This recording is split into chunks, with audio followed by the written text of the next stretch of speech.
नेकी का बदला। ये कहानी सिर्फ एक बच्चे की नहीं, ये कहानी है एक ऐसी नेकी की जो किस्मत बदल देती है। अयान एक गरीब गांव का छोटा सा बच्चा था।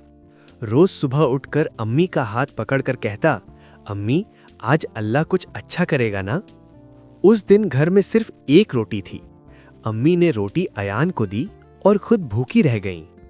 तभी दरवाजे पर एक बुजुर्ग आए, कमजोर, भूखे, लरसते हुए। बेटा, अल्लाह के नाम पर कुछ मिल सकता है? अयान ने अपनी रोटी देखी, अम्मी की आंखों को देखा और फिर मुस्कुराया। बाबा, ये मेरी रोटी है।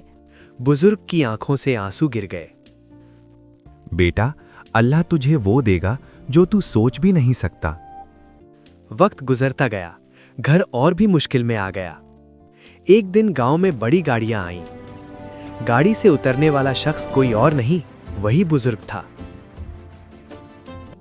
मैं तुम्हारी नेकी भूला नहीं बेटा। आज से ये घर, ये जमीन तुम्हारी है। अम्मी की आंखों में आंसू थे।